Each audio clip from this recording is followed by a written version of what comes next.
All right, everybody. Hi there, and thank you so much for being here with us. This is Teresa Lynne, and I'm a board member for Personality Disorder Awareness Network, also known as PDAN, and I'm also a DBT skills training peer and life coach. And I have with me my very dear friend slash sister, Kiera Van Gelder, and she's Hello. on the advisory board. Hi there.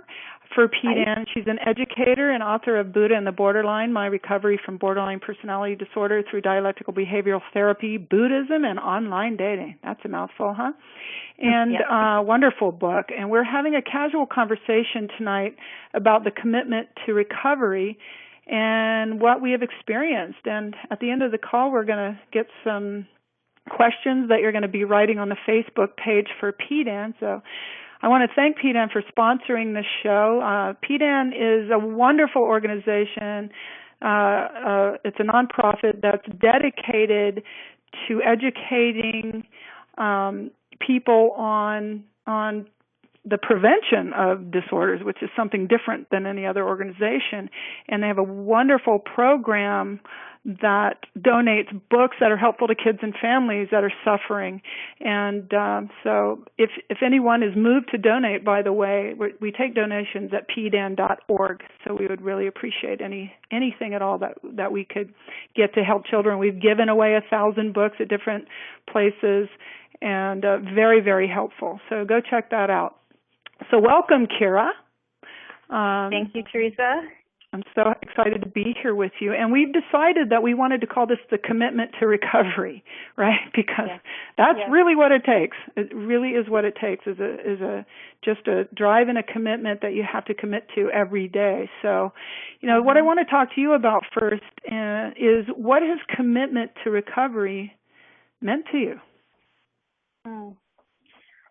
It's a really important question that we all ask when we make that decision to acknowledge that we've got this experience called borderline personality disorder. We've got someone in our lives who has it, because it's not like a passing. To me, and from what I experience and what I know of other people, this is a set of problems or condition that isn't short term. It's not like you can just take a medication for it. We all know that there's a lot of work that goes into living with the suffering that it involves, and and steering that huge boat in a different direction.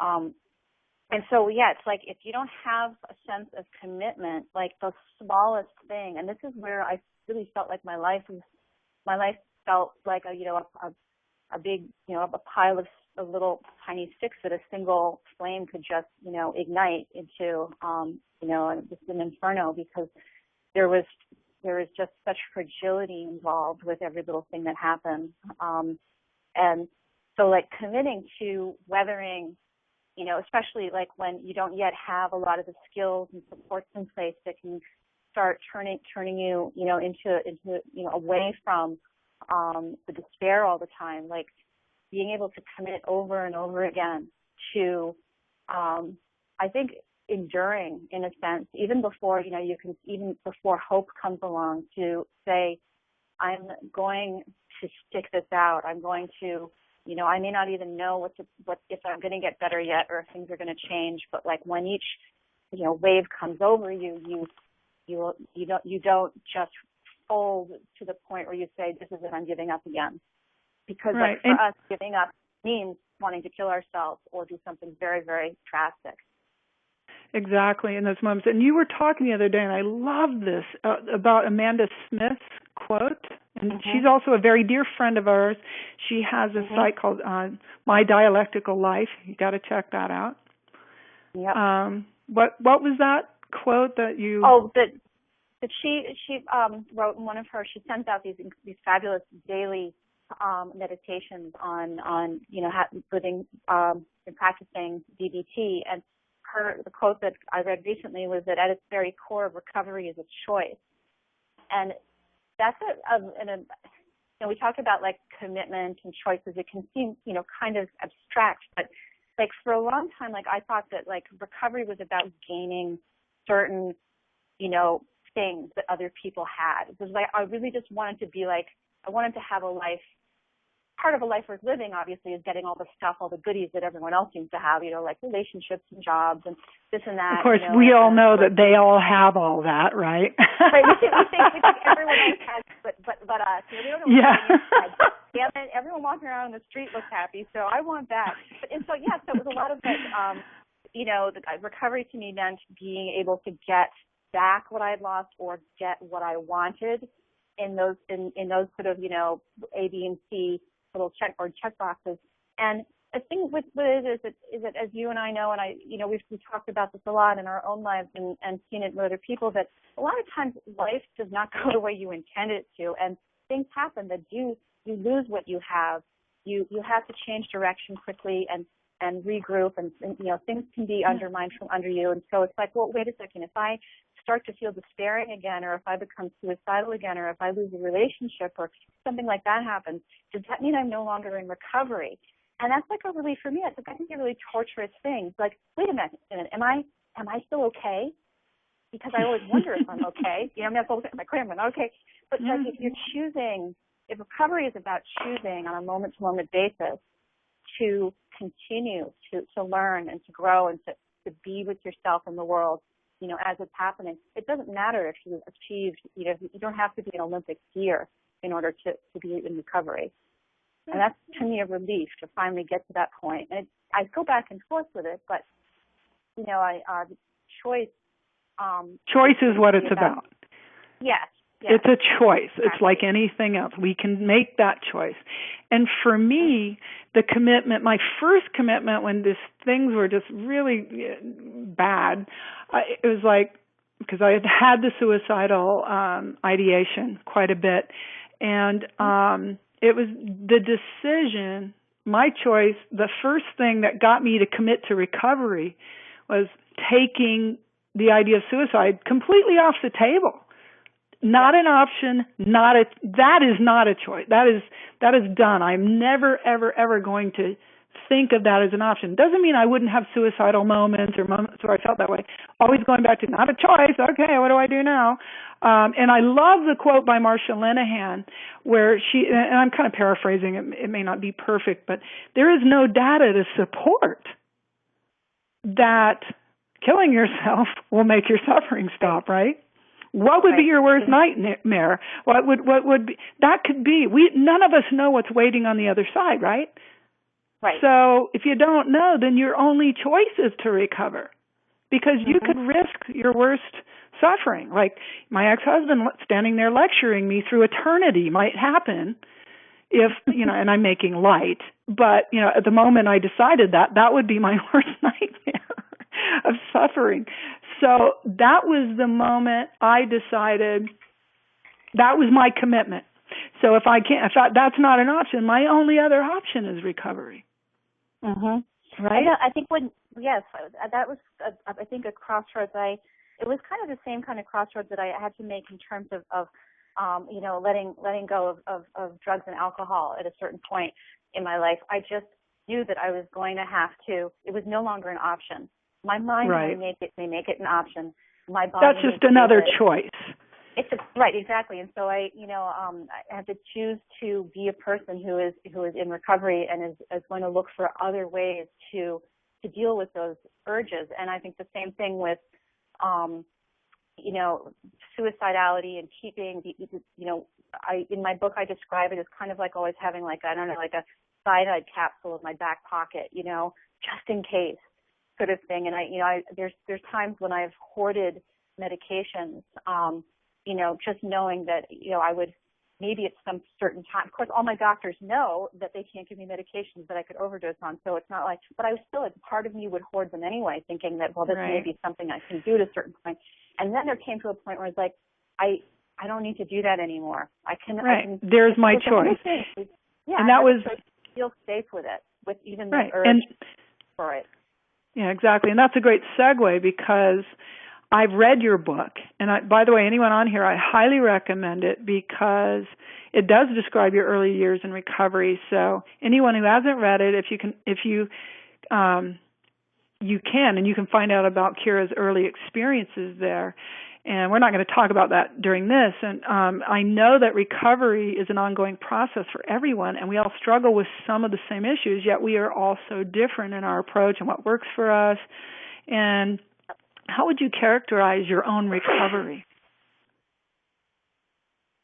You asked me to think about that question earlier, and I wrote down like a bunch of things that I thought would kind of describe it. But then I sometimes images are even more powerful than stories. But there's this one image that the Buddhist tradition uses, and it may go further than even Buddhism, and it's the peacock was known as sort of, I guess, mythologically, the peacock could eat poison and in the process of eating the poison would become medicine that would actually heal. So what the peacock could do is actually take things that other animals thought were, that were deathly, and use it in a way that is somehow beneficial. And I know it's kind of a weird story, but the traditional way that I've looked at my recovery, I say traditional in the sense that it's all about gains and and we get back and this and that and we recover, but at the same time it's like there's so many losses and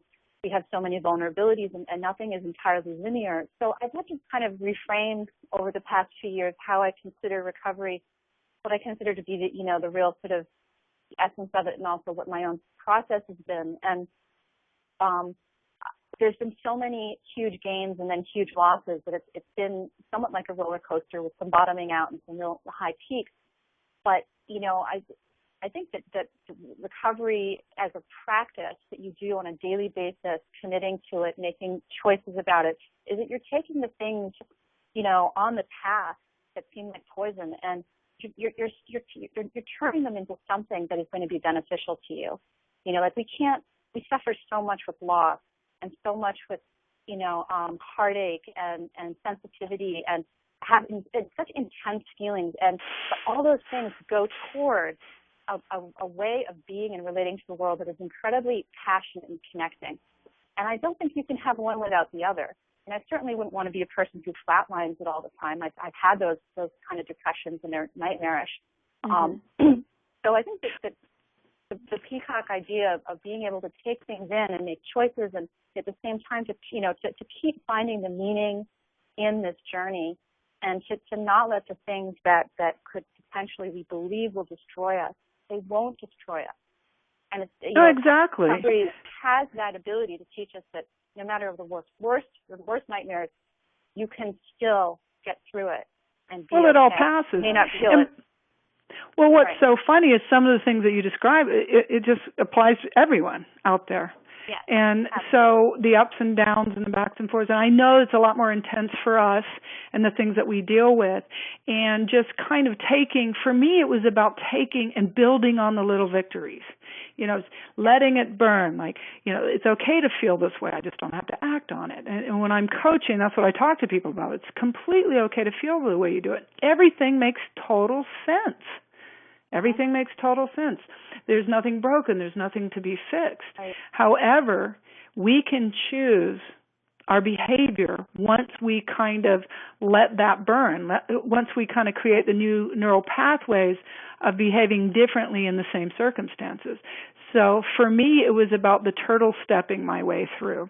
There's no instant fix. I want to be over here, but right now I'm here. But if I'm on the path, that's okay.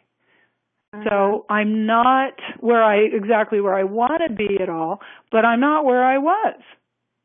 Right? So those little victories that I would have where I didn't react badly, where in the times that I did, I would take those opportunities and go back and redo it through chain analysis or whatever skill that I was not able to use in the moment, and go back and say, okay, how would I reframe this? How would I do this differently? And I kind of, trying not to respond to that lizard brain, because all of this is how our brains work. And so we're so lucky to live in the time that we do, that we know about brain plasticity and that we can change things and use our minds. And that's where, DBT came in so well, because when we are having these massive reactions to something, you're not going to sit there when you're holding oh, I've got a beer bottle that I'm about to slug at my husband's head. You're not doing pros and cons in that moment.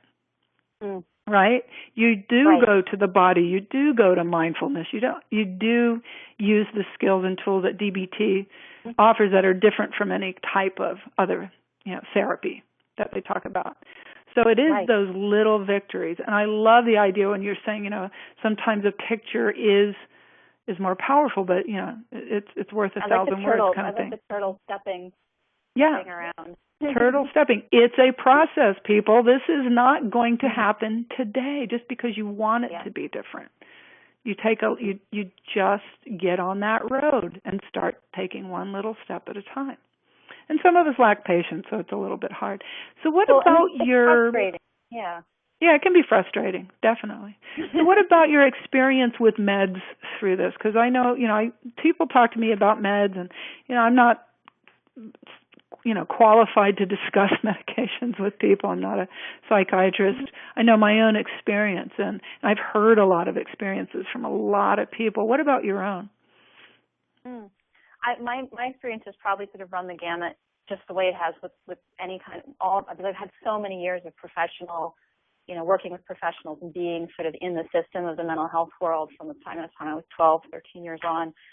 So I've, had everything from being given medication that was abysmal and just awful and nothing worked, and having it pretty much forced on me, to having a relationship of, a very positive relationship with a psychopharmacologist who has helped me deal with some of the underlying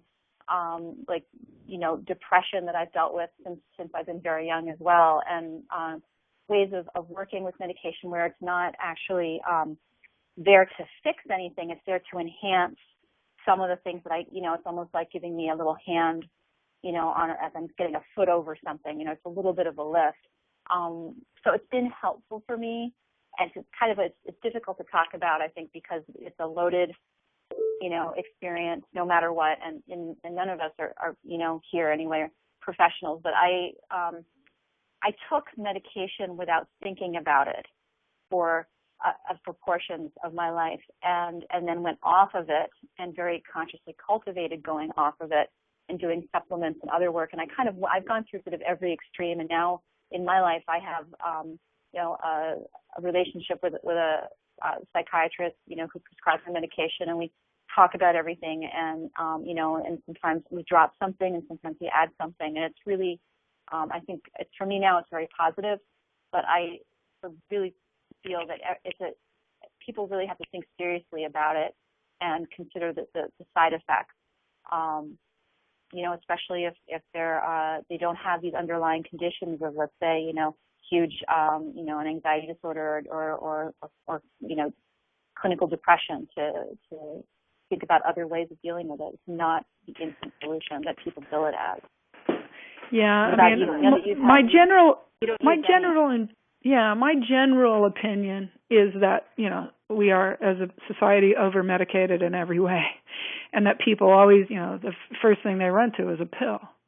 And they're looking for a quick fix kind of thing, and that's that just hasn't worked at all for me. I am one of these people, and just like you, started at a relatively young age trying to get help from the professional community, and was put on all kinds of different drugs at different times. And you might characterize what I have also as complex post-traumatic stress disorder. And any kind of drug just puts me, I just can't tolerate them. And I've never had a drug that helped me, as many as I've tried, and I'd stay on them, and then add this to it because it'll help this severe side effect. And next thing you know, you're on a cocktail. That's what happened to me. And I just couldn't stand it. I'm not living this way. It just didn't help. So I thought, okay. When I really got serious about the process, I looked at the whole mind, body, spirit issue of it. So, and I looked at the holistic view of what I could do. So, my nutrition is impeccable. I take supplements. I do all kinds of things, other than take take medications just because I would get the anxiety I would get from antidepressants was just intense. You know, I also struggle with focus issues, as you know, right? It's like herding cats with me sometimes. And so I tried medication for that, and I would end up writhing on the couch. I can't do this. And it would be deeply upsetting because I did want them to work. And I just was getting worse and worse with them. So I just kind of accepted that wasn't going to work for me. So I take a completely holistic view. I have a book called The Mood Cure, which was really, really helpful by, her name's Julia Ross, and try different things with that. I do things that are helpful for focus and mood, that are holistic. And, you know, to me, and there's a film that I recommend everyone watch called Food Matters. It's a documentary that talks about, you know, the impact of nutrition on your moods. You know, I went to psychiatrists for years. I went to therapists, and not one of them ever said to me, well, what do you eat for breakfast in the morning? I work with clients. I'm so anxious. Or are you drinking coffee? Oh, a pot a day. You know, really? How's that working? So, you know, and we know that caffeine is the number one serotonin stealer. And of course, alcohol, as you were talking about, it's a terrible depressant, things like that. So if you're really, really serious, you have to find a way without beating yourself up to add good habits. Not try to quit bad ones, but add good ones until they crowd out the bad ones. So that's kind of, but I have people on both sides of this fence, and I tend to be, in my house, I use all non-toxic everything, organic everything, as much as I possibly can. So that's where I kind of invest my time. So that's, you know, and everybody's different. Again, I don't ever tell anyone they shouldn't take drugs, but I do offer another avenue if they're just not working for you, if they're causing you to be worse, like happened to me. So, you know, what are your go-to skills when, you know, when you're going through something, or what do you use on a daily basis? And I worked with Tammy Green for a long time, so I'll tell you this funny story, but go ahead.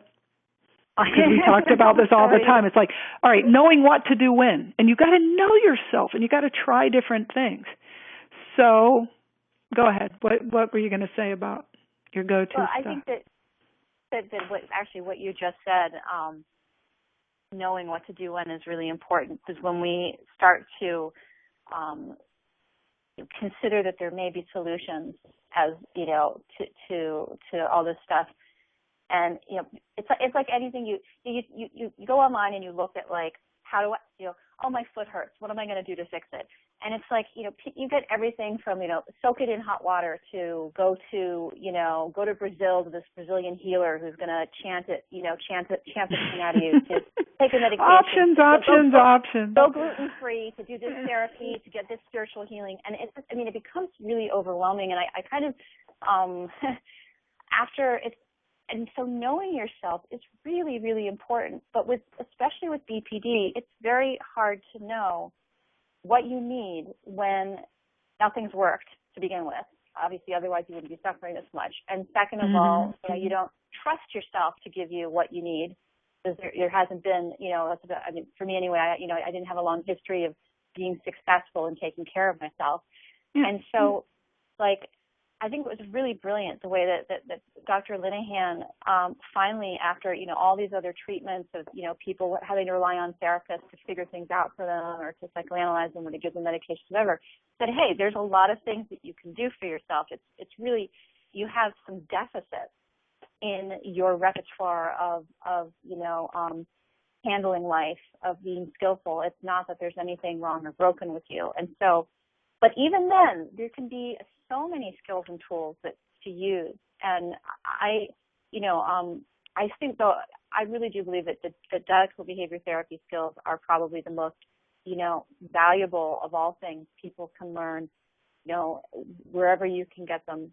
But then, like, in combination with that, and it kind of goes along with it, is really just like that one tool of radical acceptance, of not trying to fix everything, of not trying to get things better, of just figuring out and practicing how to stay with whatever's happening in the moment.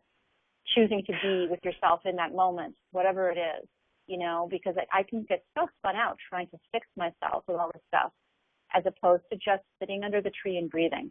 That's how, like, they say the Buddha achieved enlightenment. He finally just, like, sat down after all this searching and all these, he had mad skills, he did everything, and then he just sat down and just allowed. Yeah, come on over. Here's some tea. And he touched the earth. He touched the earth as his witness. He didn't need any therapists fixing him at that point. It was just totally a becoming of who he was. And that's really important for us to be able to do. You know, with all the acquisition of fixing and this and that, is to be able to say, I'm totally okay with myself right now, no matter what amount of suffering is happening. You know, and I think that's my skill that I have just been trying so hard to, like, drill into myself. It just cuts back on shame. It cuts back on the judgment. I have to, you know, like, so the sitting practice for me is sitting and breathing. And just like, it's like sometimes sitting and breathing is like being in like a tornado or hurricane, the most intense storm, and there's nothing going on the outside, but inside it's just a madhouse, you know, and being able to still just, I'll get up, I'll walk around the room, I'll take 10 deep breaths, I'll be totally frustrated, and then I'll sit again with the physical pain, with the mental pain, the emotional pain, and just keep saying to myself, I'm okay. This is going to be all right. You know. Yeah, and eventually, so for me, that's a huge, huge skill. Yeah, yeah. For me, you know, I'm very action oriented. Very, you know, because so much going on. It's like, okay, I love the whole opposite to emotion skill, because when I have to get things done, when I just, you know, have to get myself moving, and of course, as we all know, if we act on an emotion, we increase it. And Dr. Karen Hall and I talked about this. So she called it mood-dependent behavior. Sometimes when people who don't suffer the intense emotions, they say, "Well, just put your emotions aside and get to work." You know, so, oh, really? You get inside this body and do that. Go ahead. Let's see. It's like pulling a 747 out of a nosedive. You know, I got that line from a great client. I thought you said pulling and sending them 747 out of your nose. that would hurt. Yeah. No, it's like pulling a 747. I got that from a great client. She was so funny. I've got all these great metaphors from my clients, or stopping a freight train. You know. And so, but at the same time, like you said, getting quiet, accepting, quit fighting it, turn into it. Say, hey, thanks for coming. Why are you here to protect me? Always looking at whatever's going on as a positive intent. You know, the critical voice, the fight or flight. Those things are really there to protect us, but they are just habitual responses that our brain has created because they kept us safe when we were younger, for whatever reason, through trauma, or through those times. But they're not as effective now. And when you have to behave as an adult in an adult world, but you are being run by your 5-year-old, it's very, very difficult, and people don't understand that. So for me, I just kind of take care of that part of it and go, okay, I feel like laying down all day because I'm so worthless, you know. Okay, what's the opposite? Get up and get going. So I use physicality a lot in my go-to stuff. Tammy Green and I used to laugh about this. I worked with her for well over a year in her private sessions and her DBT classes, and her thing was always self-soothe, take a bath, take a hot bath, right? Always self-soothe, take a hot bath. And Tammy Green is very good at taking care of herself. And so she developed a mantra called, I always get what I want. I said, I'm going to try that. I like it. And she did, boy. She did. She was good at that. So, and I would start, okay, I'm going to get in the tub. I'm going to self-soothe in the tub with and after a while, I'm like a prune, and I'm marinating in a vat of misery in this bathtub. I cannot stand this. That's what I do when I'm physically tired or my muscles ache from doing the mountain or whatever. But to self-soothe, taking a bath was awful for me. So because it worked for Tammy Green, does not mean it was going to work for me. That's so we have to, you know, it's one thing to learn. You can learn everything you want. If you don't apply it, it doesn't make any difference. Oh, I bought this book. Isn't it great? You know, did you read it? Well, some of it. Are you applying it? Well, I will. When? Okay. So you figure out the tools, you learn all the tools, and then you start applying them. Well, that works or that didn't work. Whether it comes to improving your relationships or what you're doing with your career, or just feeling better if you've got physical issues and not connecting yourself. Because that's what we do. We connect our identity to how miserable we feel. That's our identity. And it's really not. We need to disconnect from that. Whether it's a physical illness, whether it's BPD, whatever, we just have to say that is not me and quit pathologizing everything we think and do. Because I'll never forget, talking to somebody. I was so upset my husband didn't even say he liked this dinner I made and I worked on. It's not pathological to want your husband to appreciate you. That there's nothing wrong with that. It's okay to want what you want. It's when we start spiraling, and the obsessive thinking, and because this really is a relationship problem, issue, and so it's how we act on our feelings that matter. But it's totally normal to want your husband to appreciate you. What is wrong with that? Nothing. Don't beat yourself up. You deserve to be appreciated, and that's where taking the bat off of ourselves. Quit beating ourselves up. That's our worst enemy: the shame and the self-flagellation. So those are all and you go to somebody like I don't how many times have I called you in the midst of remember the worst moment ever when I called you? It was a couple of years ago, 2.5 years ago, when my husband left me, and I hit the skids. And we're going to talk about this. But you reach out to somebody who understands. And I'm in the car. I'm having to clean out the garage because I'm so disorganized. Thank God, because it just, I'm pulling my car in. Kiera, I just don't want to be here anymore. And I'm turning the car on, and I'm, making a big scene and calling you. And I knew I didn't want to die. Just want the pain to stop, right? Like all of us. Right. And so reaching out to you, and we just started cracking up because you went, you know what, Teresa, with the Clean Air Act and all, it's going to take 5 hours and you're going to get nothing but a headache from this. And that was the moment that I said, I'm never going to, that was when I talked about taking that off the table. I'm never going to do that. I'm never coming here again.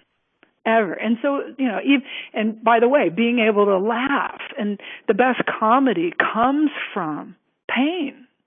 Yeah. The best comedy does. And you and I have done a lot of laughing together. Yeah. And so having someone you can go to, this, having someone that can support you, all of these are important tools. Plus, you've used a lot of different things and healing things, energy things. Brain core is something I'm using. Because of the trauma that I've suffered, that balances your brain waves, energy psychology, which is something I'm getting certified in because that's really helped me with my trauma. So that, along with the DBT skills, nutrition, spirituality, these are all accessible, and we have to be proactive in our own care. We can't just leave it to the professionals, which is another great segue, by the way, to the next thing I want to talk about here. So you and I have both had different experiences within the professional provider community. So what was helpful to you in your recovery and what was harmful? I think probably the most harmful aspect of having some kind of identified psychiatric condition and then going to a professional is more than anything else, I think the sense of being defective and having that reinforced by the person who is supposedly there to help you. There's a huge power imbalance when it comes to going into when you're feeling helpless and hopeless and you're in pain, and to go to a person in that vulnerable state, and then inevitably, unless the person is very attuned and trained, I think, and really coming from a place of compassion and sense, their own ability to kind of tolerate, other people's misery, very often it becomes a relationship where there's a lot of shaming and potential to try to control or manipulate on one side or the other, trying to, and I've gone been in very critical emotional states where I've, tried to work with someone and they've just been so overwhelmed with my pain that I, got the sense that I was doing something wrong just by being in pain, just by, struggling. I just remember one therapist just going, almost like gripping her head as I was talking, and kind of like she wanted to pull her hair out, I'm sitting there, another person, just kind of like, just almost shutting down. And I'm a person who doesn't do a whole lot of shouting and screaming. I just, have such an intensity about me in the way that I deal with stuff. And when I go to someone for help, it's very, there's a very strong connection between the two of us. And so, people trying to do quick fixes, or that my pain makes them uncomfortable, or simplifying things like being told, well, instead of cutting yourself, why don't you just punch the pillow? No real sort of grasp about. Yeah, you're talking about it. Yeah, really could you put your face there, and I'd be glad to. Great suggestion. Hey, why don't you go back to Emory and get your money back for that degree? Right. Because it's amazing to me how incredibly incompetent some of these highly educated and professional people are in not knowing that the number one thing you can do for someone is have empathy. And without that, it just doesn't matter what they know. That's very true. I mean, if we don't have I find this, with relationships in general, that if I'm trying to win someone over, or I'm trying to kind of make a connection that's not there, that's kind of, sometimes, I'm an instant bonder. I want to have sex with a person like 3 minutes after I meet them. So of course, I'm a little bit I want things to happen quickly. But at the same time, if I'm finding the person is if I'm feeling a lot of judgment, and I guess the thing is, if I can't talk to a therapist about the way I'm feeling, about the way that we're experiencing therapy, if I could say to my therapist, who I was with for 10 years, I'm afraid to tell you about this, and he'll, I don't want to tell you about it, and he'll say, why? And he'd say, why? I said, well, because I'm afraid you're going to judge me. And, we talk about, my fear of his judgment and whether he's ever judged me before and stuff. But, if you're feeling a lot of judgment, and then you're like, I feel like you're judging me, and they're like, I'm not judging you, There's this, you're actually teaching the therapist. There's this skill, and it's in the give part of interpersonal effectiveness. It's the V. It needs to have its own section. It's validation. And what we're looking for in a therapist, I think, for people who really suffer with the abandonment and lack of, real sort of, secure sense of self experiences, a relationship with a therapist can feel like a life or death matter. All relationships feel like a life or death matter when we're in that space where we need help and we're reaching out to someone, and the slightest brush in the wrong direction can feel like I'm being pushed off a cliff. So it's important to really, I currently don't have a therapist. I lost my dearest Ethan of 10 years right in the midst of when I was getting sick with Lyme disease, and he moved to another country, and I was just grieving the loss of him so intensely. And then I went to find another therapist, and I found that she did everything wrong. And when I say wrong, it's not that she was wrong. It was that my interpersonal style was very particular, and hers was very particular. And, within 5 or 6 sessions, she was telling me what to do all the time. And I was like, hey, I'm not here to have you tell me what to do, even though I desperately wanted the answer and I wanted to do the right thing. It wasn't that simple. And we really got, even though she was a very generous, emotionally generous, sensitive person, just the way she approached me rubbed me the wrong way. And I kept saying to myself, oh, this should be someone that I should work with. I should work with this. And yet it wasn't working. And then I'd say it wasn't working. And she'd say, well, that's because I remind you of your mother and you need to work through this with me. And I'd be like, oh, Jesus Christ. No, just if someone reminds me of my mother, my relationship with my mother is fraught with strain and her always telling me what to do, then I'm not going to work with you. I'm going to find someone that isn't like my mother. I'm sorry. That's exactly. I don't get that. Well, and I traumatize it to come back to me, Yeah. Well, I'm trying to be mindful of the time here because there's a couple more things I want to cover, and then we want to take, I got to look and see if there's any questions over here. But yeah, I mean, it's like buyer beware, and you, if something's telling you this isn't right, listen to yourself. You do have this, when you're a very sensitive person, you have this incredible emotional intelligence. You have this intuition, and we suffer when we don't listen to our own voice, when we put ourselves in the hands of everyone else. And Marsha Linehan said it herself, there are no bad clients.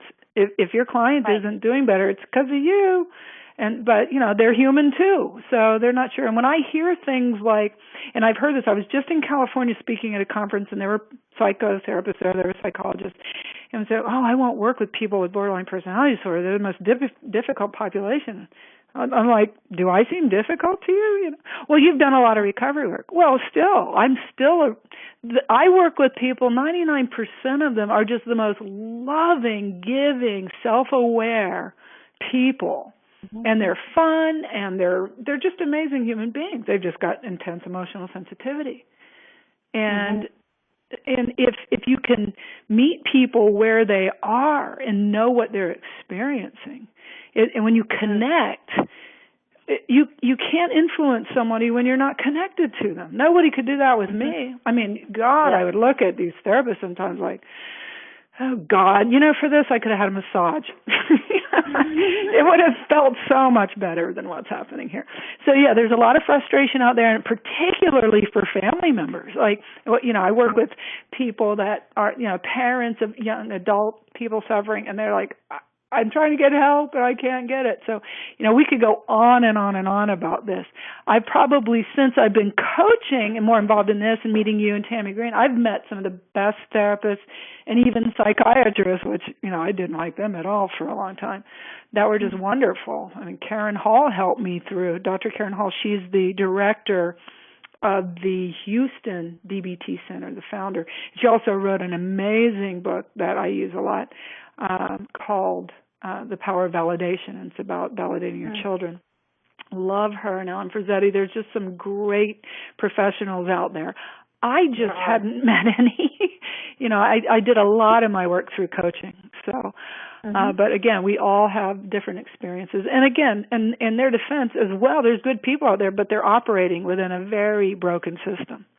And that's a whole nother conversation. I won't go into all that. So, the next thing I wanted to talk about very quickly is stigma, misinformation, and the way people tie narcissistic personality disorder in with borderline without making the distinction that they are two completely separate issues. Because I read stuff out there, I've seen, there's books that do not differentiate between people with borderline and people who also, they estimate whoever they are, 25% of the borderline population is having as well narcissistic personality disorder, but still two distinctive things. So what are your, quickly, because we have to moving along, what are your, thoughts on that? Yeah, I think that there's been a lot of damage that's been done. Primarily, I mean, you can't blame it on any one group of people, but there's a lot of pointing the finger at people who are having difficulties interpersonally, and who are having who struggle with their behaviors and relationships and stuff. There's a lot of defining the problem as being narcissistic, as opposed to looking, especially, this is something that was really helpful to me when I learned that a lot of the reason that I was having problems with relationships was based on this intense fear of abandonment, and just the overwhelmingness of my own internal experience, and not being able to see clearly where the other person was coming from because I was in so much pain. And there's a real difference. You pointed this out to me, that there's a difference between a person who's in pain who cannot, and when you see red, they say, you see red when you're angry for a reason. It's because everything else is obliterated. And with BPD especially, pain obliterates us so much so that it's hard to see someone else's experience when you're in that moment. Exactly. But it doesn't mean you have no empathy. Right. It's like if I took a bat to your knee, and I went bam in your knee, and then I said, my elbow hurts. you're not going to go, oh, I'm so sorry about your elbow. It's just that same principle. But when you are normally emotive and you do care deeply about the feelings of other people, and most of the people I've worked with are like that. I want to get better. We feel very ashamed when we've hurt somebody with our behavior. We want to make it better. So when I've had clients go, oh, I tell them, quit looking up BPD on the internet. Quit reading, misinformation. Know what you're going to look at. There's books out there that are wonderful, and there are some really bad ones. And some of them are even popular, and they're just so inaccurate. And I would work with somebody and say, oh, I was reading about myself in this book about borderline mothers where they categorize them. Why would you define yourself like that? How is that going to make you a better person? It just, turn towards wellness and away from what's wrong. And that's where this whole thing about, narcissism kind of comes in for me, because we allow people to lump us into that group. And I'm like, that's a bunch of crap, and I'm not going to stand for it. I will stand up for any of the people I've worked with any day and say, these are some of the most wonderful people I've ever met.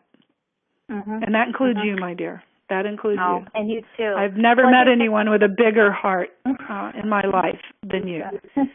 So nobody can tell me that you lack empathy, for goodness sake, which is the very hallmark of narcissistic personality disorder. I think that we as a people have an overabundance of empathy and sensing other things and other people, and we may not necessarily always translate it into accurate, helpful information. Right. Everyone I know who I would say the people who self-identify as having BPD or being in recovery from it are exquisitely attuned to others.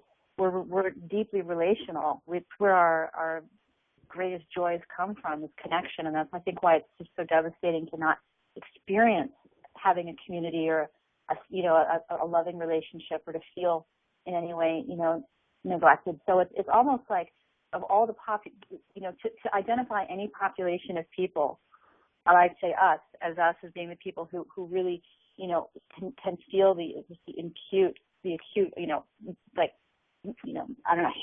knife in the chest experience of being alone and rejected, and then say that we don't have the ability to connect with others, that our pathology is based on that, is, that's just a knife in the back then.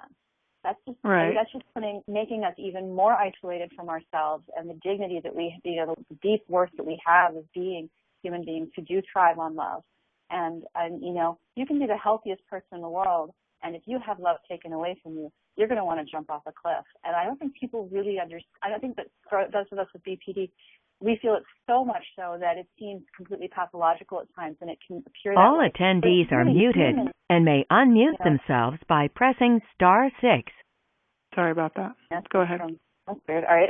But anyway, so they can totally got derailed from my train of thought. This is my first experience with this thing. Okay, you can press the button. I'm pressing buttons over here. That we're not able to be empathetic or really deeply, truly connect with people is just driving us deeper into the ground. Yeah, and it's a big lie. It's totally inaccurate, and it needs to stop. And I'll be trumpeting the loudest horn if I have to. But and anyway, I'm sorry to interrupt, but the reason I did all that, and I didn't know it would interrupt the call, is that I'm not seeing any questions on the PDAN site, where I guess it was kind of late to do it. But so what I'm doing. Let me go ahead. There's two questions. One, which is, do you have any tips for being pregnant, a mother with BPD? Do we have any tips? One. Do you? Well, that would be for you, Teresa. Yeah, I was very fortunate. I didn't know I had BPD when I was pregnant. My youngest daughter is 21 now. But obviously, well, for me, it's like anyone having BPD. You're looking at hormonal issues. It's taking very good care of yourself. It's doing the self-mastery work from DBT in that you get plenty of rest, that you use good nutrition, that the people around you are aware of even more sensitivity. I mean, people know that pregnant women, are more hormonal and more emotional than normal, even when they're normally emotive.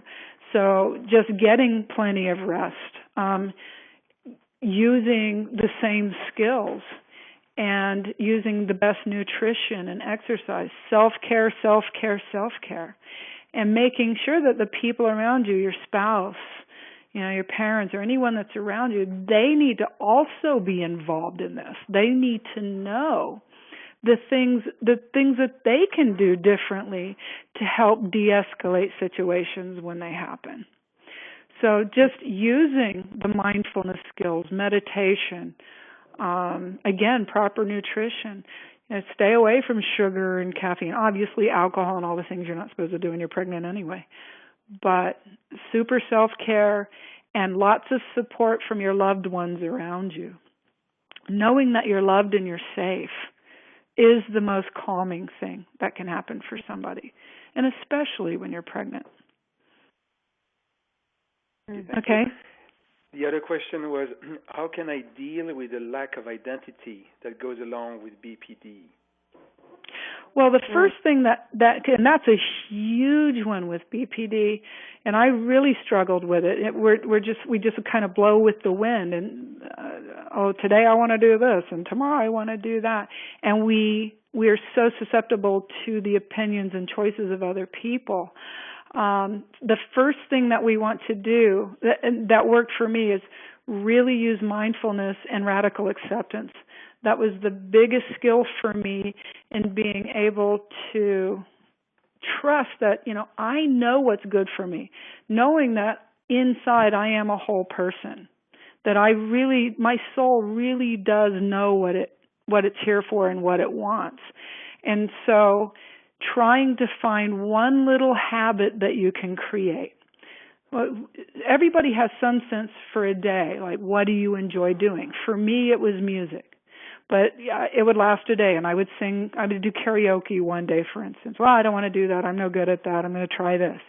So I started just really spending a lot of time in silence. I used heart math. Heart math has been extremely helpful because our heart has its own brain. And by the way, anyone who wants to check this out, it's heart math, like heart, and math, like mathematics.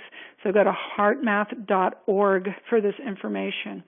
Going in and using the wisdom of my heart really helped me stabilize. And Kiera, I want you to answer for yourself on this. Mm-hmm. That really helped me stabilize and take action. Opposite to emotion action was another huge skill for me in this. I don't feel like doing this today. I'm not good at it anyway. I don't know what I want. Well, I said I was going to do this, and I don't feel like it, but I'm going to do it anyway. Building self-mastery is an enormous part of the whole identity question. Mm. Kiera, do you want to comment? Sure. Yeah. It's such an important. Oh my God, the identity thing is so important because, well, obviously because we want to be somebody. We want to feel safe and secure with ourselves before, you could feel having a sense of identity that's based on externals. However, is really the setup that we all experience in life, right? Because no matter what we identify as being a part of, eventually it's going to end. Person dies or moves away, or a group ends, or whatever it is, a school class, a relationship, or everything ends. And so to have my identity or your identity be tied, even functions, yesterday I was a mathematician, today I have a brain tumor and my brain doesn't work the same way. Who am I now? It's like we all are constantly, gathering the fleece around us of what we want to be and who we are, but it always goes. It keeps going and going, and then there's this loss again. And so I was talking earlier about turning poison into medicine, and that the peacock is we have the ability, being so sensitive to not having the kind of sense of self that the world is imposing on us. There's an opportunity to have a sense of self that goes deeper, much, much deeper than what the world and the things around us tell us we can be or need to be. And it's really complicated because with a BPD diagnosis, we go into the negative aspect of being I'm a piece of crap, I'm broken, I don't like myself. That's how we feel so often. But to not have a sense of identity can actually be somewhat of a good thing if you look at it from the perspective of the world is always telling us what we should be. None of it lasts anyway.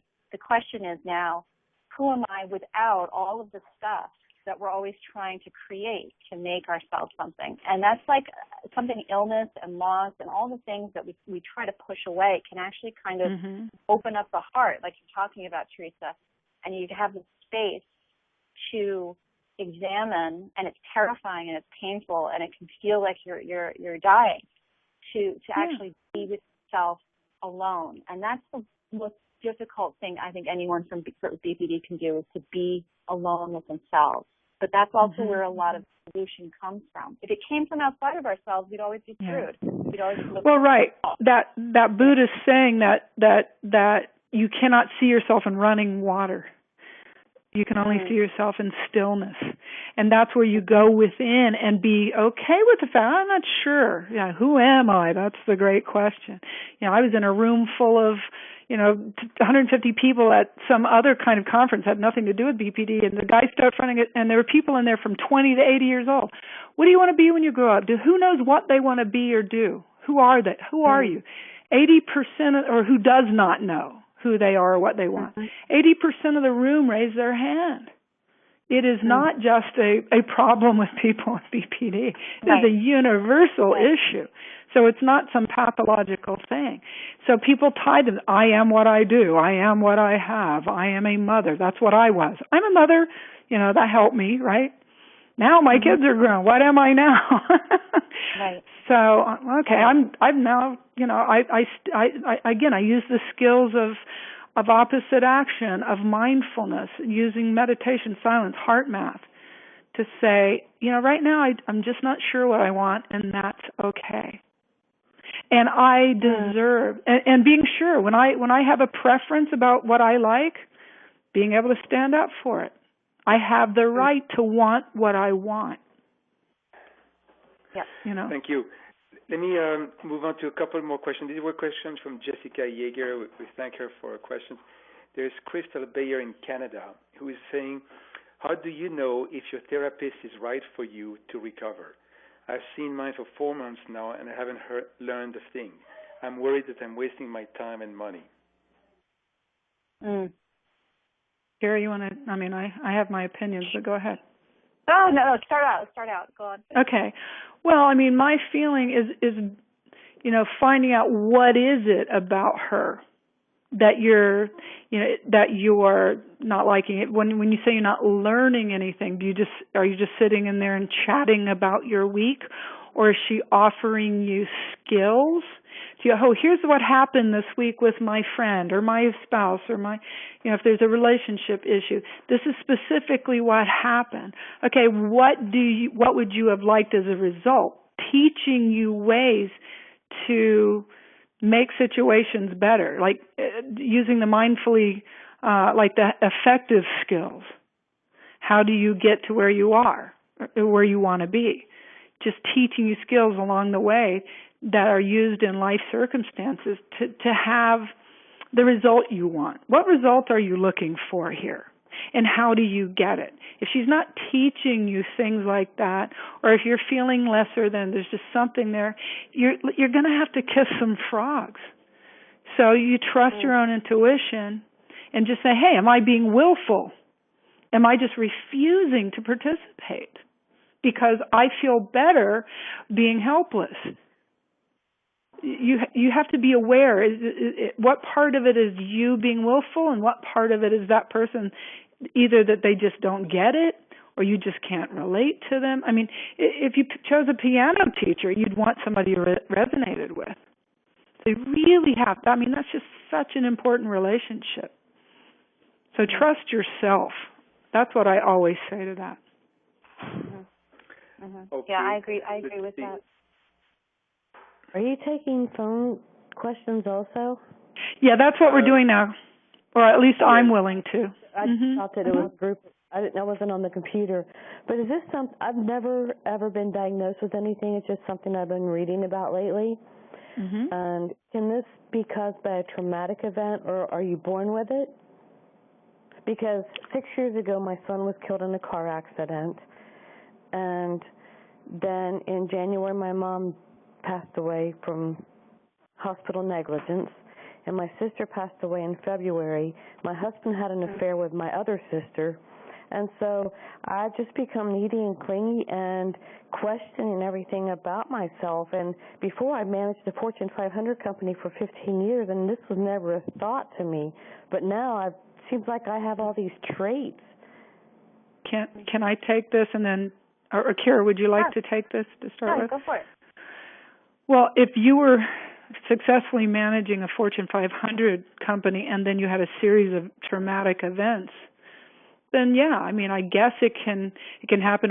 Would you consider yourself? If people talk about this, they'll say in the short version, it's when high sensitivity meets invalidation. If you have an innately growing up as a child, if that's what's happening to you, which would be my experience. I'm a very emotionally sensitive person already, and I was in an extremely invalidating environment, which is what they say is the cause of borderline personality disorder. But could trauma cause these types of behaviors where your brain patterns have gone awry and you're scared? And I'm no expert, but it makes sense to me. Of course. What are your thoughts, Kiera? No, I agree. I've met a number of people who have developed the traits at different points in their life, and it always seems to be the convergence of, innate sensitivities combined with life experiences that have been, have just stressed the emotional and physical system to the extent that you're just, it's almost like blowing a fuse or something. Your circuit board gets fried, and most communities and people and relationships can handle, certain stressors, but, if you take multiple deaths and betrayals and illnesses or whatever it is, and then you have the sensitivities already, your emotions, and your brain, I think the neuroplasticity can go both ways with anyone. I mean, I've seen myself in recovery go from being completely, I consider to be out of the woods with BPD, and then I don't know if we'll have time to talk about it, but then having some events happen that just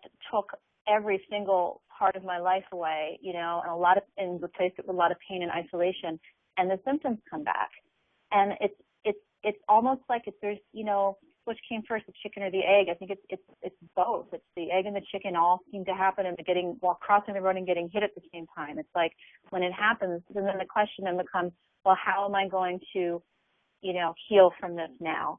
And I think that's the most important thing, whether or not you identify as having BPD or complex post-traumatic stress or whatever it is in the moment when, the crap hits the fan to that level. This is a time for healing now.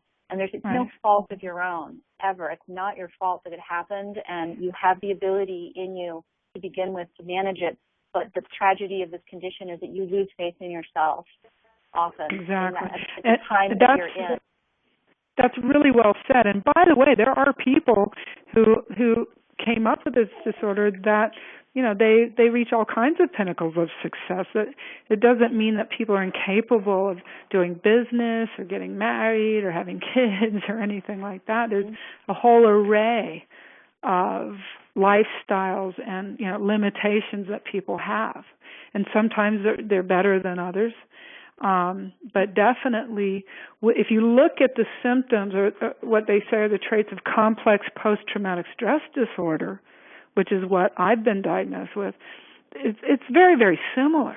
These are just opinions, but it definitely is a function of the brain to try to protect you through these things. And being in constant fight or flight, chronic stress can definitely cause these things.